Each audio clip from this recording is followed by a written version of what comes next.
Hello and welcome to another edition of Weapons and Warfare. For Straight Arrow News, I'm your host, Ryan Robertson.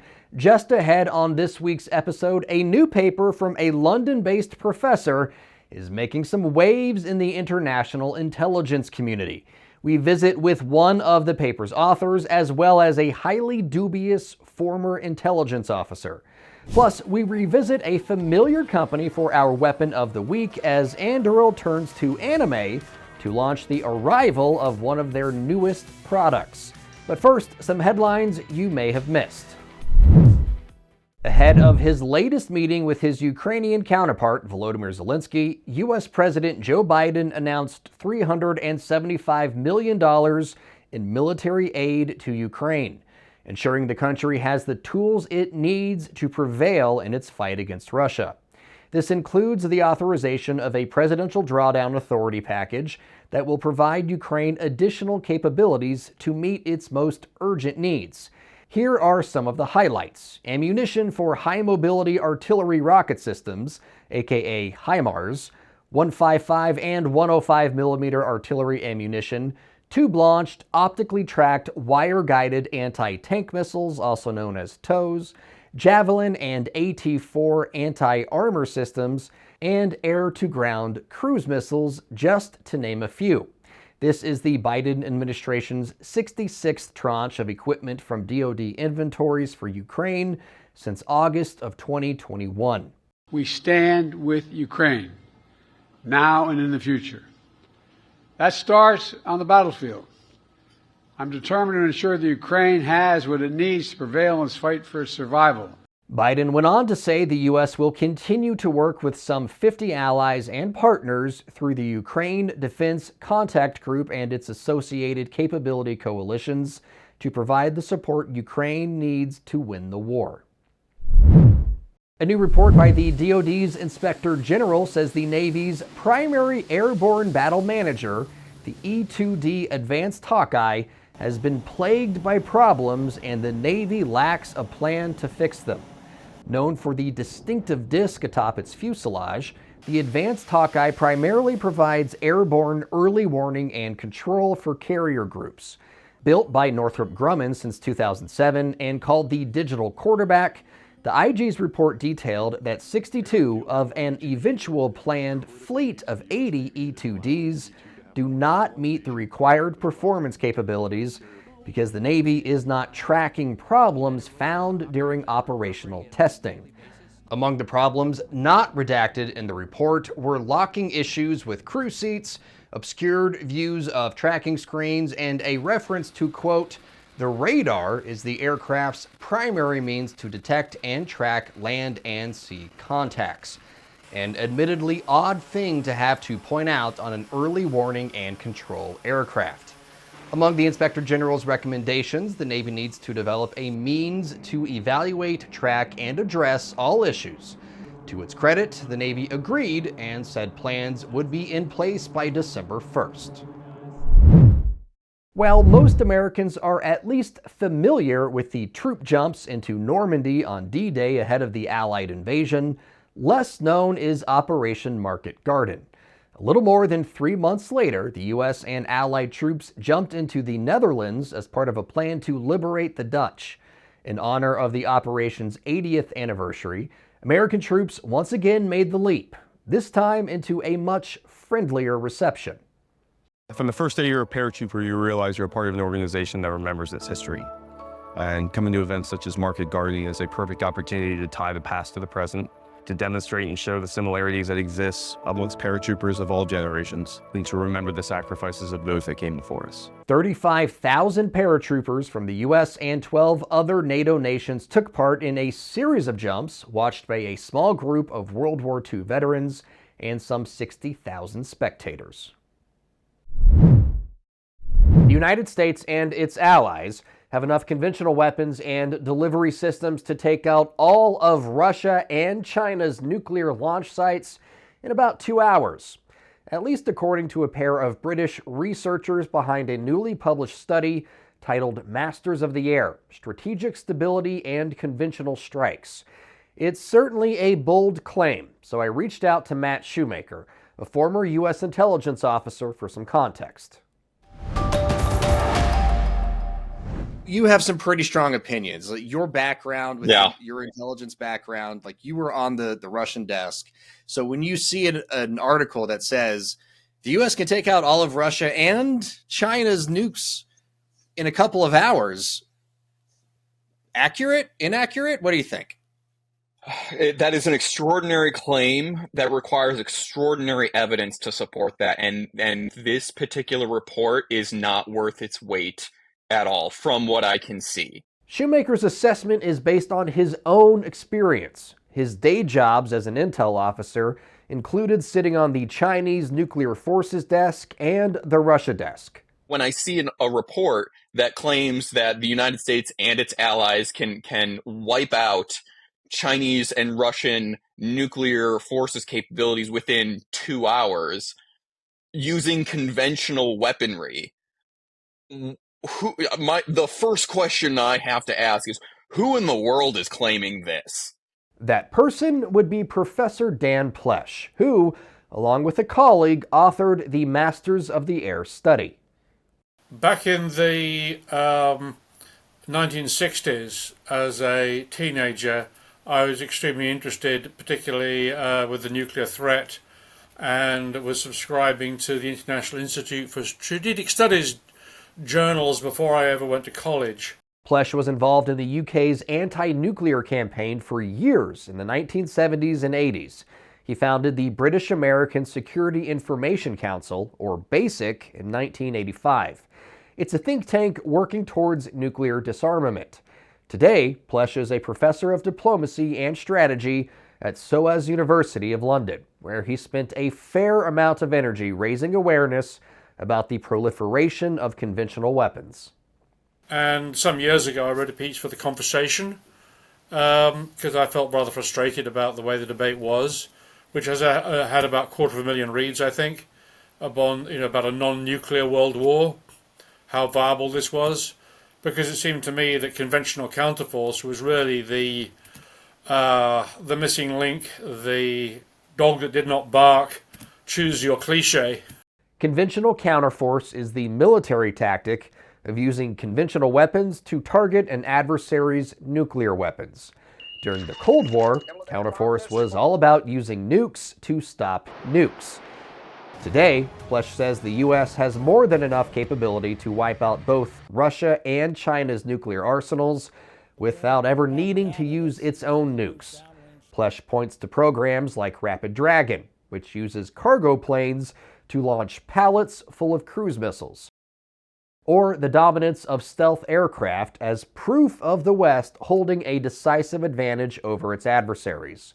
And that imbalance of power, according to Plesch and others, could be fueling a very real arms race with the U.S. and its allies on one side, and Russia, China, and their allies on another.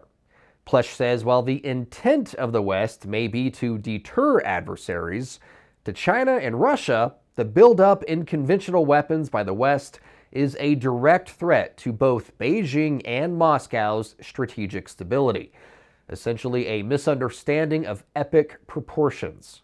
But I think one has to say, if you have this level of misunderstanding and weapons development and poor understanding about it, then this enhances an already widely acknowledged risk of major war, whether conventional or nuclear. And right now, arms control and disarmament is not wanted on voyage. And I think we would simply say, Putin is not a tougher nut than the Soviet Union. He's materially weaker in many, many ways, and yet we are asked to accept this. So I think it isn't a question. We have a mutual self-interest in securing an arms control solution. Plesch says there needs to be a soft landing, an off-ramp somewhere that the world can take towards disarmament, both conventional and nuclear. And he hopes his Masters of the Sky report, which shows an overwhelming dominance by the West, can help spark those conversations. But for folks like Matt Shoemaker, Plesch's findings assume too much, like that Russian nuclear subs are fairly easy to track, or that Western air power is so dominant, the Chinese and Russian nuclear threats could be wiped out in about as much time as it takes to watch a movie. Excuse me? Like, if that were the case, then the Cold War would have been a joke, as if we had nothing to worry about.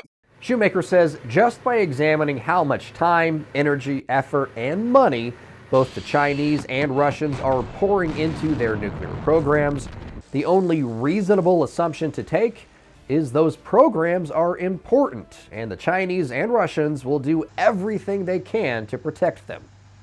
And so to treat it almost in a sort of flippant attitude is what really irritates me, because the people that are going to be reading this on the government side, not just in the West, but also in other parts of the world, are going to get a very different message. It's going to drive some of our adversaries to overreact, potentially speaking, and it allows us to fall on our laurels and just sit back and not worry about these things. It's like,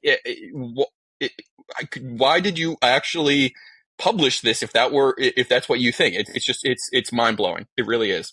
Thought-provoking, potentially dangerous, a conversation starter.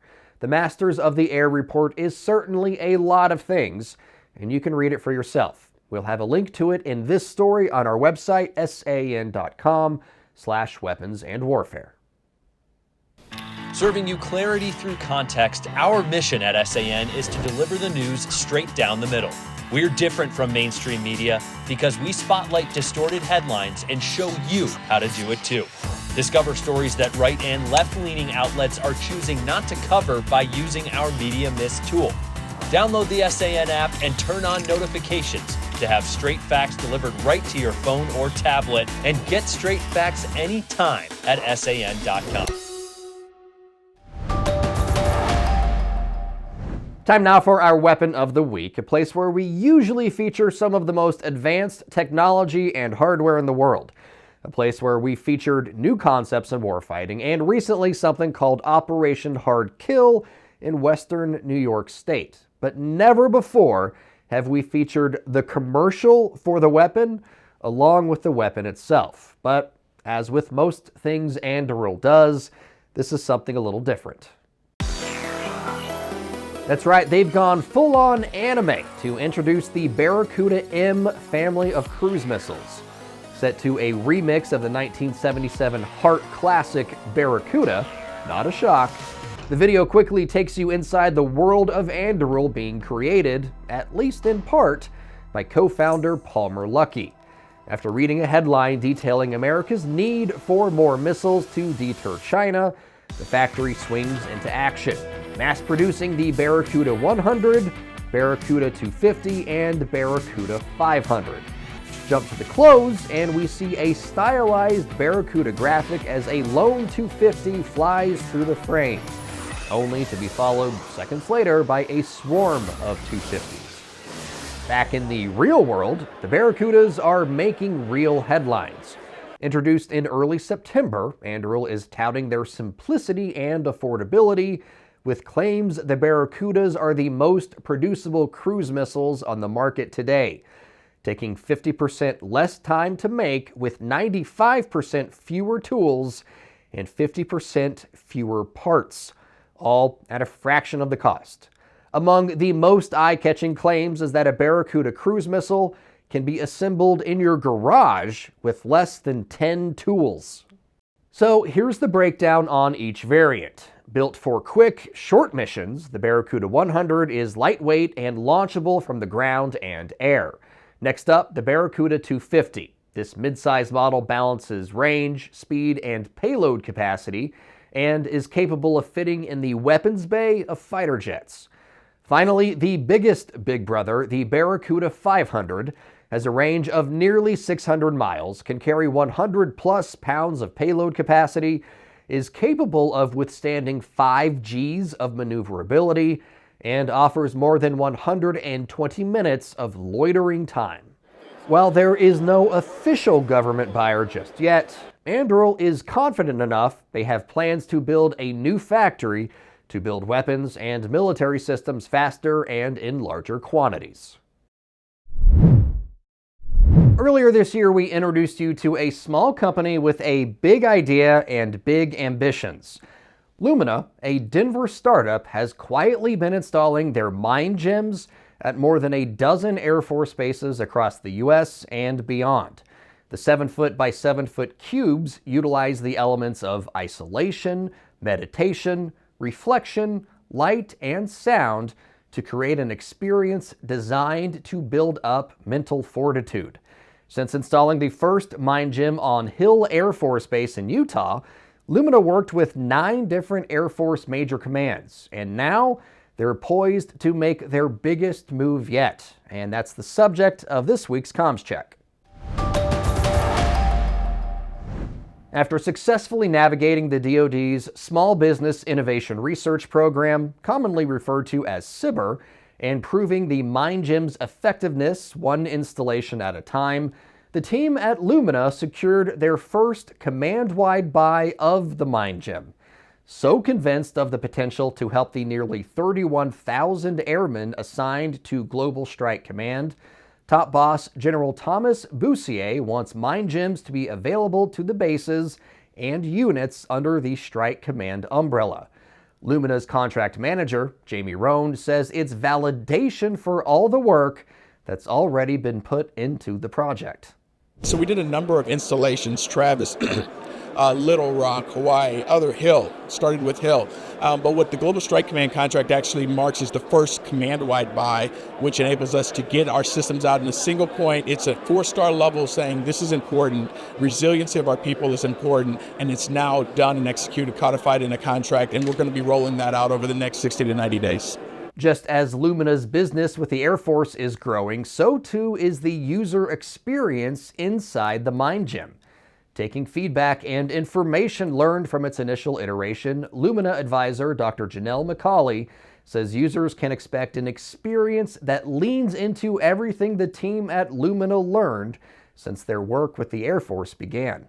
I'm really excited for people to have the opportunity to explore all the different, from the modules in the curriculum to the adaptive experiences, whether it's space or snow or rain. We're really kind of listening to the users and what they want to see and what they want to experience, and then developing and creating those spaces for them. As with anything new, especially when it comes to areas like mental health, getting buy-in from prospective users can be a challenge. But Rohn says the knowledge that GSC's top boss is behind the initiative should help convince people. This command-wide buy does legitimize and validate the fact that we do have something real and that it is actually not only good from a product standpoint, but it's literally changing lives. And so now how do we take the command-wide buy from Global Strike and move it to other MAGCOMs and replicate it? It's an idea that might just find alignment with the Air Force's current push to restructure itself in the face of great power competition and an increasing focus on the growing threat that is China. So we need access to these types of resources to ensure our warfighters are ready for the next fight. They're not distracted, they're more productive, they're more efficient in the things that they do, and then overall as a wellness tool. And so I'm hearing from a lot of the airmen today that that's what they're really finding the benefit, is that it's twofold, right? I'm learning these skill sets that are improving my overall wellness and mental health, but I'm also learning these skill sets that are making me better at my job and better at my life. If you're thinking to yourself, that sounds pretty good, how can I get inside one of those boxes? Well, that opportunity could eventually be available beyond the bounds of the military. Lumina's leadership tells us they are already looking for the next landing spot for the mind gym and how they can reach even bigger groups looking for the help that they provide. All opinions expressed in this segment are solely the opinions of the contributors. All right, that's going to just about do it for us this week on Weapons in Warfare. Sure hope you learned something, and really hope you do every week. Remember, if you like what you saw, please like, subscribe, and share all of our social media channels. You can also reach out to us directly by emailing weaponsandwarfare@san.com. For this week's wrap, I'm going to spend just a few moments talking about the importance of service. And no, not only military service, but really service to others in a more general, utilitarian sense of the word. This topic hits a little close to home for me. The night before I recorded this segment, I was talking with my oldest kid about her volunteering at a local community event. She really did not want to do it, mainly because none of her friends would be there. Teens, am I right? But I get it. Putting yourself into the service of something greater can be a scary proposition, especially if you feel alone. But in my conversation with my daughter, I realized I was failing her because I'm not teaching her enough about the importance of selflessness, doing something for others and from which you yourself don't really directly benefit. Sure, we can wear shirts branded with "Be Kind," or we can post grandiose platitudes on social media, but when was the last time you volunteered? Volunteered to feed the hungry, help a neighbor, help coach a youth league? When was the last time you were truly selfless and put yourself in the service of something greater than you? For far too many of us, myself included, the answer is it's been too long. Years ago, we asked not what our country can do for you, ask what you can do for your country. Well, right now, our country could use a little help. And in each of us resides the power to be that help. For senior producer Brett Baker, video editor Brian Spencer, and graphics artist Dakota Patillo, I'm Ryan Robertson, Straight Arrow News, signing off.